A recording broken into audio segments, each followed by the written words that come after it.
안녕하세요. 대단히 반갑습니다. 그릭넌 잔영TV 이종수입니다. 이번 시간은 1271번째 시간으로 현혹과 기만 그리고 가짜 와인 2라는 글을 읽어드리겠습니다. 현혹과 기만 그리고 가짜 와인 2 변연배. 다단계식 폰지 사기나 네다바이 사기 등은 2000년 전에 사용되었던 수법이 그대로 오늘날도 통용되기도 한다. 또 뚜렷한 과학적 근거가 없거나 몇천 년 전의 제한된 지식만으로 만들어진 믿음이 오늘날까지 이어져 오기도 한다. 호로스코프라고 불리는 점성술은 별자리를 기반으로 사람의 운명을 점치는 것인데, 별자리와 사람의 운명이 어떻게 연결되는지에 대한 근거는 불문하더라도 점성술이 처음 시작된 것으로 보이는 3500년 전의 별자리와 지금의 별자리는 완전히 다르다. 가령 30년 정도의 시간 동안에도 세차 현상에 따라 지구의 위치는 130만 킬로미터나 어긋난다. 이에 따라 관측하는 별자리의 위치 자체가 바뀐다. 하지만 호로스코프의 별자리표는 몇천 년 동안 그대로이고 사람의 운명 예측도 그대로이다. 점이 그냥 재미 정도라면 몰라도 프랑스의 엘리자베스 테시에라라는 점성술사처럼 이것을 그럴듯하게 포장하여 사람을 기만하여 이익을 취하는 경우라면 사기가 된다. 말도 되지 않은 터무니없는 이야기를 듣고도 사람들은 잘도 속는다. 미국의 존 킬리라는 사람은 1리터 맹물로 필라델피아에서 뉴욕까지 달릴 수 있는 연구기관을 만들었다고 사람들에게 사기를 쳐서 투자금을 모은 사건도 있었다. 그리고 사기는 보통 아는 사람들로부터 당하는 경우가 많다. 한 조사를 보면 보이스피싱 등 모르는 사람으로부터 당하는 사기는 오히려 33.8%에 불과했다. 동물들도 속임수를 통해 상대를 현혹하여 자신을 보호하고 상대를 끌어들이거나 내쫓는다. 허풍을 쳐서 다른 동물에게 경고를 보내거나 숨는다. 상대로부터 먹이를 약탈하거나 다른 동물의 생명을 뺏기도 한다. 식물도 어태를 통해 동물을 속인다. 그리고 곤충도 사기를 친다.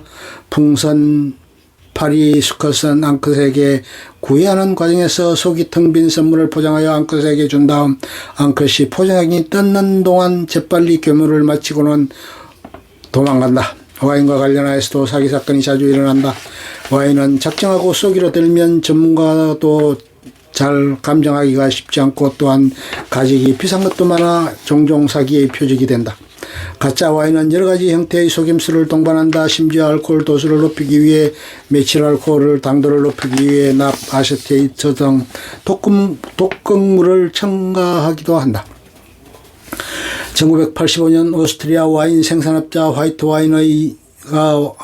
와인의 당도를 높이기 위해 자동차 라디에이터에 넣는 부동액인 디에틸렌 글로콜을 첨가해 체포된 적도 있었다. 그리고 1986년에는 이탈리아에서 더 큰 사건이 있었다. 알코올의 도수를 높이기 위해 와인에다 메칠 알코올을 섞어 이를 마신 23명이 사망하고 15명이 실명하여 온 나라가 떠들썩했다. 위험물질이 아닌 다른 첨가물도 엄격히 규제된다. 예전에 프랑스의 일부 보졸레 와인 생산자가 당도나 알코올 도수를 높이기 위해 설탕을 첨가하던 것도 1973년부터는 불법이 되었다. 감미료나 계피 등의 향신료를 섞기도 하는데 역시 불법이다. 그러나 포트 와인과 같이 주정을 섞은 강하 와인은 다른 종류의 와인으로 간주되어 허용된다. 한때 물을 섞는 것이 논란이 된 적도 있으나 현재는 일부 물을 섞는 것이 와인 생산의 한 테크닉으로 허용된다. 너무 익은 포도의 균형을 맞추거나 자연적인 탈수에 대한 수분 보충 또는 세금 문제 때문에 도수를 낮추기 위해 물을 섞기도 한다. 고대 그리스에서는 희석하지 않은 와인은 마시지 않는 와인을 마시는 것이 야만적이고 건강에 좋지 않다고 생각하기도 했다. 방부제로 쓰이는 이산화 황의 등의 첨가물도 허용된다. 또 다른 속임수는 저급 와인을 고급 와인과 섞어 고급 와인값을 받거나 저급 와인에다 위조된 고급 와인의 라벨을 붙이는 수법이다. 포도 주스나 엘드베리 주스를 섞기도 한다. 포도 품종을 섞는 블렌딩은 허용된다. 그리고 와인 투자가들을 대상으로 한 선물 거래 사기 사건도 종종 일어난다. 와인에 대한 사기는 고대 로마 시대의 기록에도 나타날 정도로 역사가 오래되었다. 그리스나 로마에서는 상한 와인을 시크 와인이라 부르고 이를 치료하기 위해 우유, 겨자, 재, 쐐기 풀이나 심지어 납을 섞기도 했다. 2000년 전 로마 시대 박물지라는 백과사전을 지은 데플리니우스가 그 당시 로마에 가짜 와인이 범람하고 있다고 불평한 기록이 있다.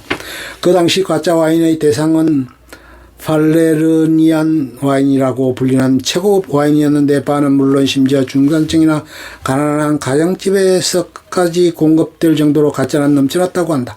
팔레르니안 와인은 기원전 60년 줄리어스 시저가 스페인을 정복한 것을 축하하는 연회에서 그 중에서도 최고급 빈티지를 뜻하는 오피니미언 빈티지인 그 당시 기준으로 61년 된 기원전 121년산 와인을 서빙했다는 기록이 있을 정도로 유명한 와인이었다. 중세도 가짜 와인은 골칫거리였다. 런던에서는 와인을 서로 섞는 것을 막기 위해 프랑스산, 스페인산, 독일산 와인을 한 셀러에 보관하는 것을 금지하는 법이 생기기도 하였다. 그리고 가짜 와인이나 상한 와인을 팔다 적발될 경우 그것을 판 사람이 강제로 모두 마시겠는데 심한 경우 낙인을 찍거나 교수형에 처하기도 했다. 중세 이후에는 프랑스, 특히 프랑스나 이태리산 고급 와인을 위조하는 경우가 많았고 위조 와인을 감별하는 와인 닥터라는 직업이 생기기도 했다. 19세기에 들어서는 유럽 전역에 이슈가 될 정도로 가짜 와인 문제가 심각했다. 이에 따라 1860년 영국을 비롯하여 1889년 프랑스, 1892년 낸 독일, 1904년엔 이태리 정부가 와인을 법률적으로 정의하고 규제하는 법을 만들었다. 그리고 가짜 와인을 방지하고 품질을 관리하기 위해 여러 유럽 국가들이 AOC, 프랑스나 DOC, 이태리와 같은 와인 분류 체계를 도입하였다. 근래에 일어난 유명한 와인 사기 사건으로는 2005년에 드러난 독일 와인 판매업자가 하디 로든스탁 사건이다. 1980년, 90년대 사이 그는 유명인이나 와인평론가 등을 초청한 시험회를 열었는데 그가 초청한 사람 중에는 유명한 와인평론가인 로버트 파크와 런던의 크리스티 경매사 사장인 마이클 브로드벤트도 들어있었다. 그는 시험회에 내놓는 와인을 18세기나 19세기 와인이라 속이고 개인적인 채널이나 크리스티 경매 등을 통해 판매했다. 1985년산 샤또 듀캠을 비롯 미국 3대 대통령 토마스 제퍼슨이 소장했다는 1784년과 1787년 빈티지를 포함한 제퍼슨 와인 1921년에서 1934년 빈티지의 샤토 페트류스 등 수백 병의 위조 와인을 판매했다. 미국 에너지 회사 옥스바우어의 빌 코크 회장은 제퍼슨 와인 4병을 $500,000에 구입했는데 2005년 FBI까지 동원해 이 와인들이 가짜임을 밝혀냈다. 그는 위조 와인값의 20배가 넘는 $10,000,000 소송 비용을 써가며 2006년 이후 10년 동안 이 와인을 판매한 로든스탁과 다른 판매자 및 경매사를 상대로 위조 와인과의 전쟁을 벌이기도 하였다. 그리고 2013년에는 한 판매자로부터 $1,200만 배상받아내기도 했다. 미국 경제지 포브스의 창간자 멜컴 포브스도 $156,000를 주고 제퍼슨 와인 한 병을 구입했다고 한다.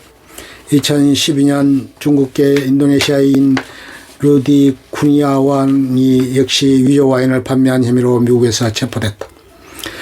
쿠니아완은 로든스탁과 유사한 방법으로 사기를 쳤는데 와인 모임이나 시험회를 열어 신뢰를 쌓은 다음 대량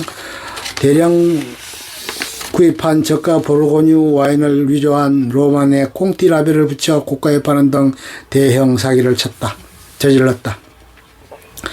쿠니아와는 2006년에만 12,000병의 가짜 와인을 팔았다. 그는 사기죄로 10년형을 선고받았다.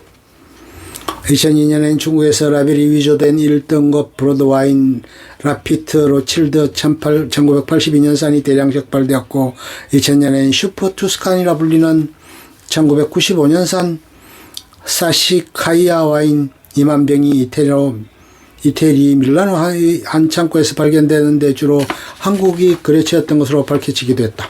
적발 당시에도 상자당 1,800유로에서 2,400유로씩 한국에다 보낼 가짜 와인이 1000상자나 있었다. 보졸레 누브로를 출시한 프랑스의 조르주 디 베프사도 불법으로 와인을 섞은 혐의로 당국에 적발된 적이 있다.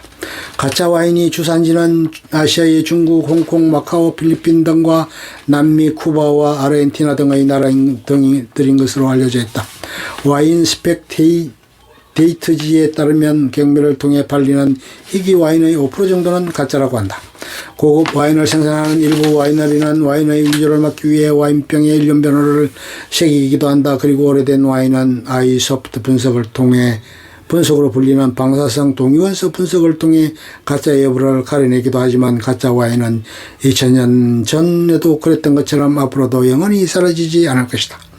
가짜 와인에 속지 않으려면 비싼 와인을 마시지 않으면 된다는 농담이 있다. 꼭 비싸다고 좋은 와인은 아니다. 좋은 사람과 자신이 좋아하는 와인을 마시면 그것이 좋은 와인이다. 끝. 좋으면 좋아요, 구독, 알림 설정 눌러주세요. 감사합니다.